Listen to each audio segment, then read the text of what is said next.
Olá, está no ar o programa Opinião. Hoje vamos falar sobre as manifestações de rua no Brasil, fenômeno que teve início em julho deste ano. Quem vai avaliar toda essa situação é a professora da UFES, Cristiana Lozecan. Ela atua no Departamento de Graduação e no mestrado na área de Ciências Sociais da UFES. Cristiana, seja bem-vinda aqui ao nosso programa. Muito obrigada, agradeço o convite, é um prazer estar aqui na TV Assembleia. Como é que você analisa esse momento que a gente está passando, principalmente os jovens nas ruas? Me parece que hoje o movimento diminuiu um pouco, aquele ritmo, mas ainda há essa força aí atuando, nas manifestações. O que isso representa para o momento histórico e político do Brasil? De fato, desde junho de 2013, a gente vem acompanhando momentos diferentes de uma onda de protestos, que tomaram conta do país, muitas cidades, muitos estados brasileiros. Agora, esse processo todo, até hoje, ele passou por diferentes fases, Então, a gente tem fases iniciais, que são fases que conseguiram juntar mais pessoas, Como aqui em Vitória, a gente chega a ter numa manifestação 100 mil pessoas. A gente tem fases, então, onde prevalece um sentido quase festivo, que também foi criticado por muitos, porque diziam que parecia até uma micareta, com manifestações nacionalistas e algo que também se aproximava muito de uma manifestação assim ligada à Copa, com fantasias, bandeira do Brasil, verde e amarelo e tal. Posteriormente, a gente tem uma diminuição quantitativa nas ruas, Então, essas manifestações elas vão diminuindo progressivamente o número de manifestantes, até hoje, que a gente tem já menos eventos de protestos no Brasil, E em alguns lugares a gente, inclusive, deixou de ter esses protestos. Mas ao longo desse período, então, depois que se perde um quantitativo maior de pessoas, a gente vai observando outras características no protesto, Então, ele não deixa de ter importância porque diminuiu o número de pessoas, Na verdade, são momentos distintos de um processo mais amplo de mobilização social que, é claro, nós vamos ainda levar um bom tempo para conseguir entender completamente. Essa manifestação toda deixou, então, uma nova situação aí, uma nova realidade que a qualquer momento pode eclodir de novo, é isso? Sim. Com a intensidade que a gente viu em junho? Sim, me parece que o ano de 2014, ele será novamente um ano importante do ponto de vista das mobilizações populares, massivas, de rua, Porque nós temos as eleições e nós temos a Copa, Então, esses dois eventos, eles são eventos que a gente já sabe, que vão mobilizar muito as pessoas em termos de protestos, passeatas e reivindicações em geral. Como que você analisa o que está sendo os protestos, o alvo desses protestos? Basicamente, essa juventude está indignada com o quê? Então, essa é uma das características que marca uma certa novidade nessas mobilizações de 2013. Quer dizer, historicamente, a gente tem evidentemente outros momentos que levaram muitas pessoas às ruas. A gente tem momentos também históricos de grandes mobilizações sociais, de mobilizações com ação direta de movimentos sociais e tal, extremamente críticas, mas nos últimos tempos nós vínhamos observando uma forma de engajamento político que passou a se caracterizar mais por um engajamento institucional, a abertura de uma série de espaços participativos, o surgimento de um tipo de organização que tem uma estrutura mais elaborada, centralizada em associações civis, ONGs e tal. Isso tudo alterou um pouco, né, a dinâmica de ação coletiva no Brasil. Portanto, a gente vinha observando uma interação entre mobilização e Estado que começou a se caracterizar desde a década de 90 como uma interação mais cooperativa, né, do que conflitiva. E a grande novidade em 2013 é o caráter confrontador dessas manifestações.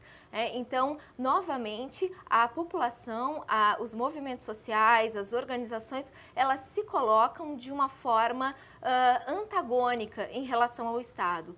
Agora, o que é interessante perceber é que é ao Estado de uma forma generalizada.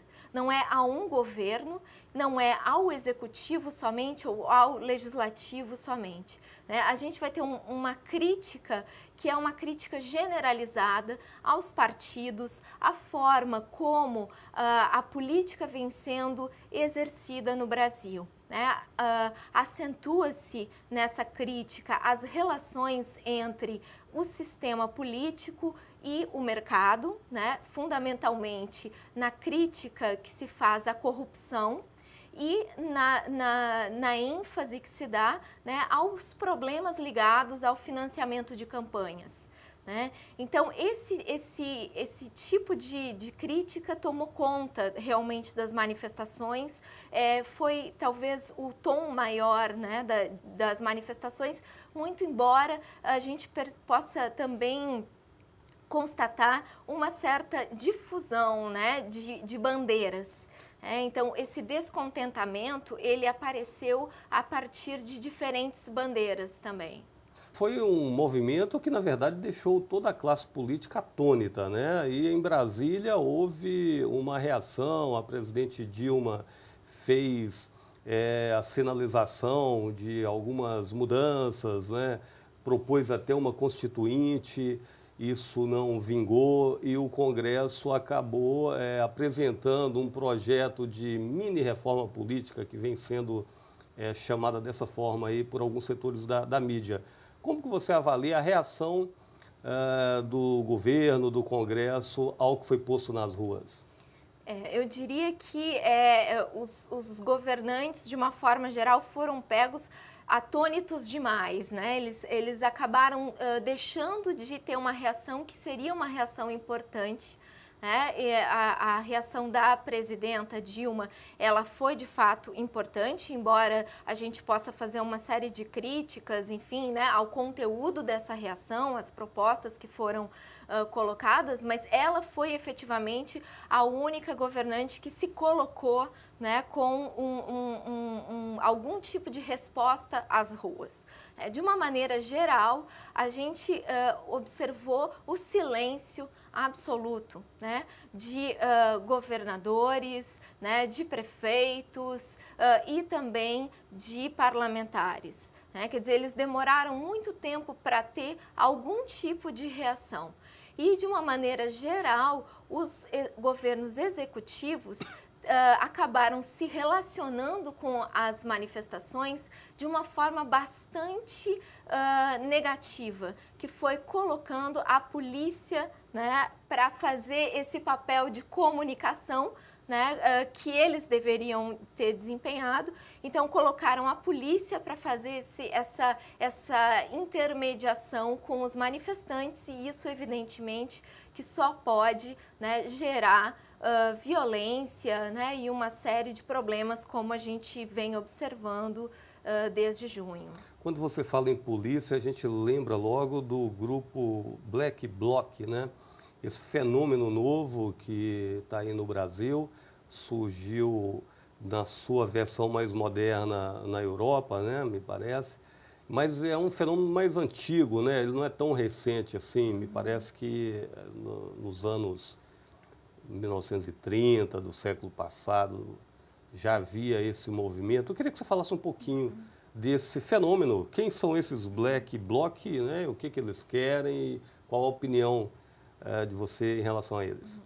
Bom, primeiro, antes de mais nada, eu acho que nós precisamos compreender, né, o que é o Black Bloc, quais são as suas bandeiras e por que ele surge nesse contexto. A minha posição ela é de tentar compreender o porquê disso antes de me colocar favorável ou contra, porque não acho que seja essa a minha função enquanto cientista social. Agora sim, o Black Bloc não é um grupo, né? O Black Bloc é uma tática. Essa tática, a gente pode observar principalmente na Alemanha na década de 80, né, como uma reação à forte repressão da polícia de um lado e de grupos neonazistas de outro. Né? Então, era um contexto de um movimento chamado Autonomy, que era que se caracterizava por uma série de protestos antinucleares e antifascistas, e que acabam sofrendo reações da própria sociedade de grupos neonazistas e do Estado com a polícia. Né? E ali se desenvolve, então, com essas características que nós temos hoje, essa tática que é uma tática de construção de um bloco que protege, na verdade, né, os manifestantes que estão ali em protesto. Né? Depois da década de 80 na Alemanha, essa tática reapareceu daí com mais força, né, nas manifestações anticapitalismo, antirracismo e antiglobalização. Né? No final da década de 90, Seattle, e depois nos anos 2000 em outros países, né, no Canadá e em alguns outros países daí na Europa. Ali, nesse contexto, essa tática Black Bloc, ela acabou ganhando também um protagonismo muito grande, né, causou uma série de dissensos, né, de tensões, alguns integrantes de movimentos sociais se colocaram contrários, avaliaram que esse tipo de tática mais prejudicava as mobilizações do que ajudava, né? Mas, de fato, ali eles se constituíram e de uma maneira muito mais intensa, inclusive, do que no Brasil. Né? A gente tem um momento onde se chega ao auge, né, da tensão entre Black Bloc e polícia, que ocorre em Gênova com a morte o assassinato de um Black Bloc. Né? Então, esse fenômeno, né, essa tática, ela chega no Brasil, a gente ainda não sabe exatamente como, né? Ela já existem casos do uso da tática Black Bloc no início dos anos 2000, mas elas nunca tiveram um grande sucesso, né? Em geral, táticas de ação direta, elas nunca tiveram muito sucesso na prática, né, dos movimentos sociais no Brasil, a não ser em um ou outro movimento, como movimentos do campo, né? E também a gente encontra essas táticas de ação direta em sindicatos. Mas, então, essa é uma surpresa, né, desses protestos. É o fato dessa tática ter entrado de uma maneira bastante importante nas manifestações. Né? Esse primeiro bloco chegou ao final, nós vamos fazer um rápido intervalo. Você que nos acompanha, não saia daí. Já já a gente volta entrevistando Cristiana Lozecan, professora da UFES, falando para a gente a respeito das manifestações de rua no Brasil. Já já a gente volta.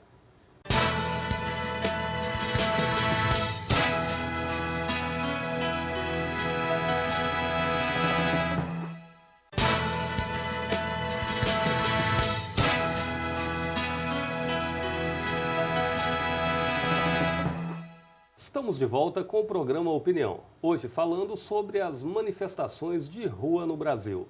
Quem fala sobre o assunto é a professora de Ciências Sociais da UFES, Cristiana Lozecan. Cristiana, eu queria insistir um pouquinho mais na questão dos Black Bloc, né?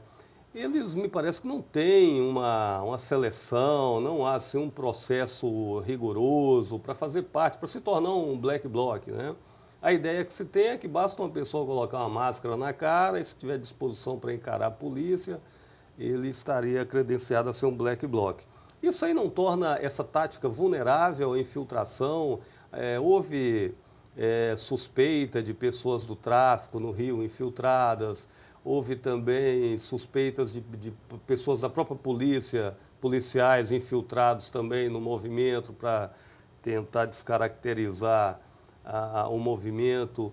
Como que você vê essa questão dessa possível, né, vulnerabilidade na tática dos Black Bloc? Sim. Então, o Black Bloc, ele se forma no momento da manifestação, né? Então, é claro que, evidentemente, a gente pode supor que existam redes sociais de alguma forma que conectem algumas pessoas, mas, de fato, o bloco se forma durante a manifestação, né? Então, é ali naquele momento que as pessoas, em geral, colocam o tipo de roupa que tiver, inclusive, vestindo, né? A camiseta que estiver usando e age nesse sentido de formação de um bloco, né? Para proteger os demais participantes. É claro que o anonimato, ele também traz esse risco, né? Que é o risco de que entrem ali participantes que não tenham o mesmo tipo de intenção, né, que os demais têm. Agora, é importante que se tenha claro que o que a gente chama de Black Bloc não tem nenhum conteúdo num sentido assim de regras explícitas, né, de um tipo de comportamento que se espere de um componente ou outro, né? Se em algum momento ali for compreendido que a ação de uma pessoa não é adequada, esse problema é resolvido ali, né? A dinâmica ela é muito pragmática, né? No sentido que ela vai se construindo muito a partir dos fatos que surgem no próprio momento de manifestação. Isso é um ponto até importante de ser comentado, que em relação aos alvos, né?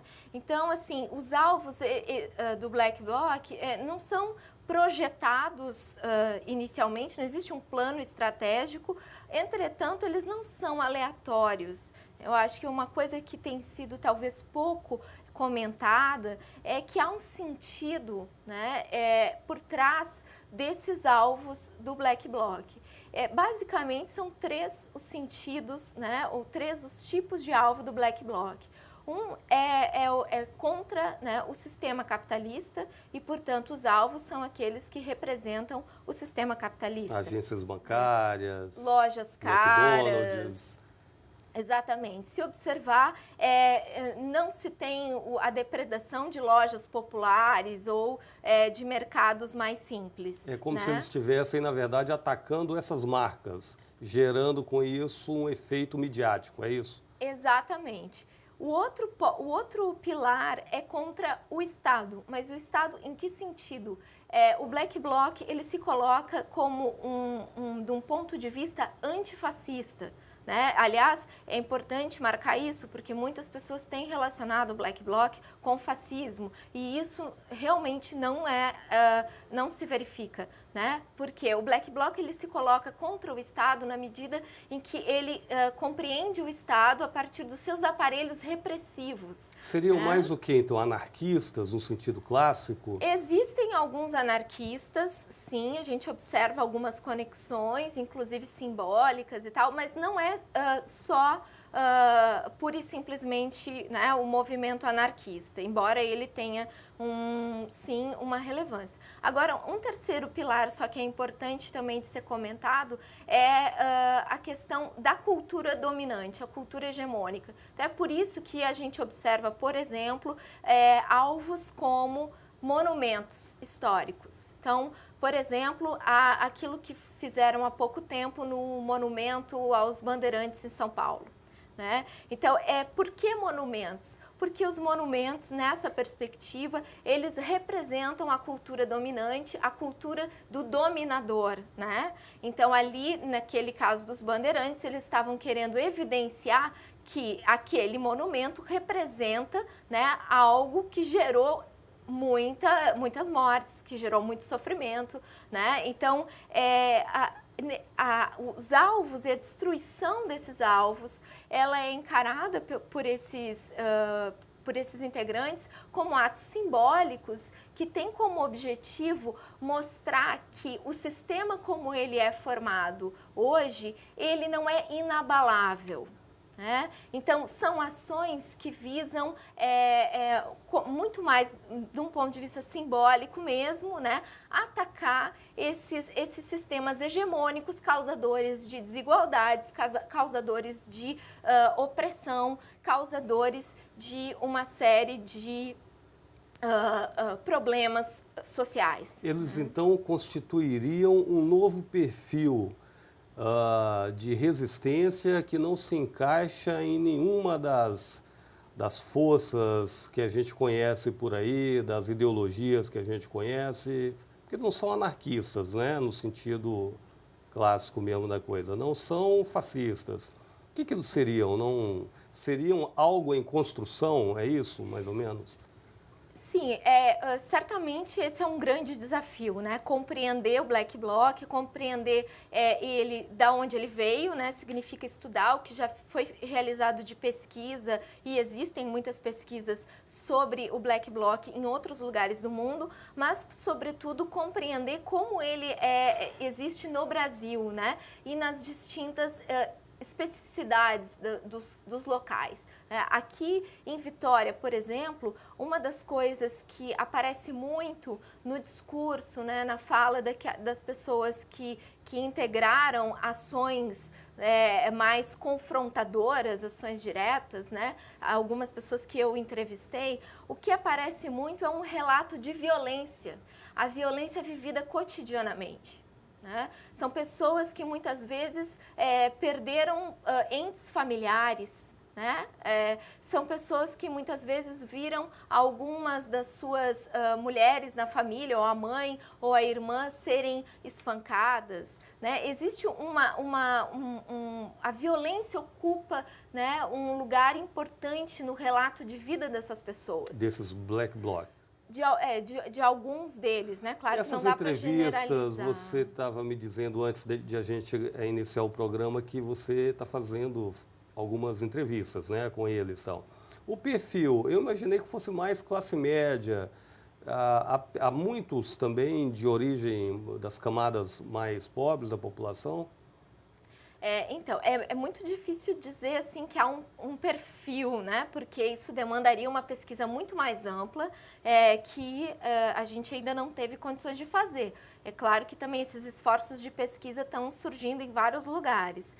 De fato, há um perfil de classe média nas manifestações em geral, né? Não estou falando exclusivamente do Black Bloc, mas há no Brasil uma progressiva, nessas manifestações de 2013, uma progressiva incorporação da periferia. Né? Então, isso é algo que precisa ser ressaltado e aparece menos na mídia. Né? A mídia não dá tanto enfoque a esse tipo de público. Né? No caso dos Black Blocs, o que a gente observa, sim, né, é que os Black Blocs têm buscado estreitar, né, se aproximar de públicos de periferia. Né? Então, eles têm feito ações, inclusive aqui em Vitória, né? Ações que implicam em construir momentos lúdicos, de lazer, né? Momentos de compartilhamento do alimento.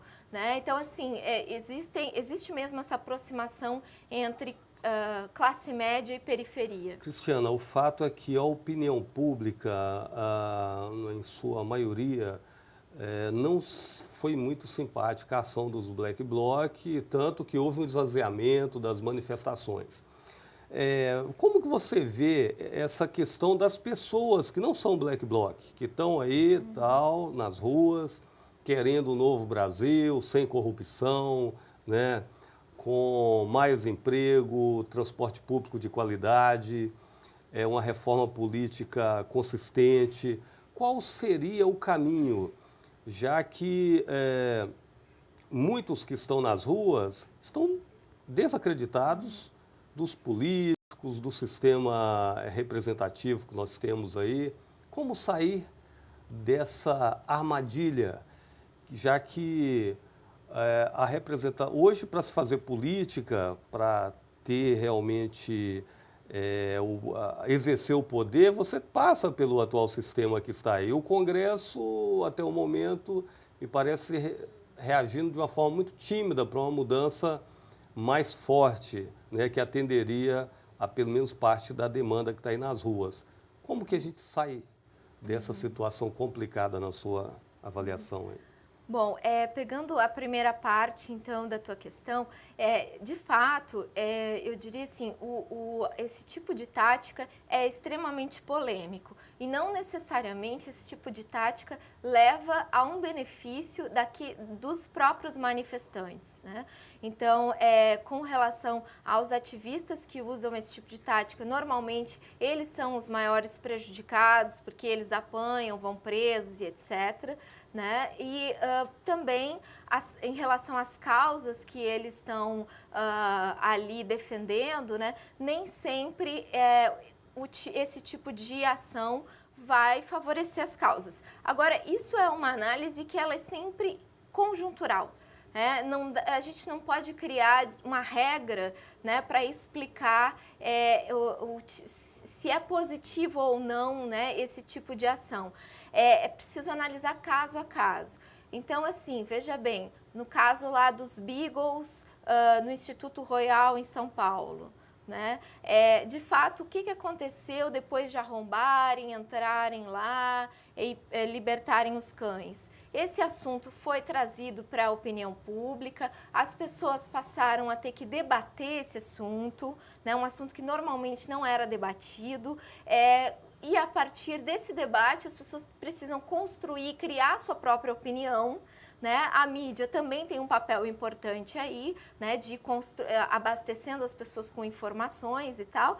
E hoje o que de fato aconteceu é que essa agenda, né, sobre o teste em animais chegou até os parlamentares, né? Então ganhou prioridade, né, de discussão dentro da agenda parlamentar, né? Então, hoje vai-se, de fato, rediscutir a questão da legislação que regula testes em animais no Brasil. Portanto, esse é um caso em que a ação direta que, a priori, a gente pode considerar como sendo questionável, né? E como sendo algo que vai causar um desconforto na opinião pública, ela acaba tendo um efeito, né, analiticamente, ela acaba tendo um efeito positivo, né? Então, agora sim, isso é uma análise caso a caso, né? Não é sempre que a gente vai poder dizer que isso ocorra. Aí, com relação à segunda parte da tua pergunta, o que me parece é que esses movimentos, o que eles têm de interessante, essas manifestações de 2013, porque é óbvio que desde a redemocratização, ou até antes, mas pegando desde a redemocratização, nós temos sim no Brasil engajamento político, né? Só que ele se dá por formas distintas, seja mesmo através do sistema partidário, de movimentos sociais, de associações, recentemente através das instituições participativas, né? Mas o que há de novo em 2013 é que foi reintroduzido um elemento que é o confronto, né? Que é o dissenso. E isso, do meu ponto de vista, torna a democracia mais vibrante, né? E torna a posição dos representantes menos confortável, né? Eles vão precisar, sim, responder mais à população, né? Eles vão precisar se reavaliar e, muitas vezes, como a gente está observando em alguns pontos, eles vão, inclusive, precisar construir as suas agendas a partir daquilo que a população nas ruas está reclamando. Cristiana, quero agradecer a sua participação aqui no programa Opinião, explicando para a gente aí esse trabalho que você tem feito, acompanhando esse fenômeno das manifestações de rua no Brasil. Espero entrevistá-la em outras oportunidades. A você que nos assistiu, obrigado pela audiência. Lembrando que o programa Opinião pode ser visto também pela internet. Nosso site www.al.es.gov.br. Obrigado pela audiência e até o nosso próximo encontro.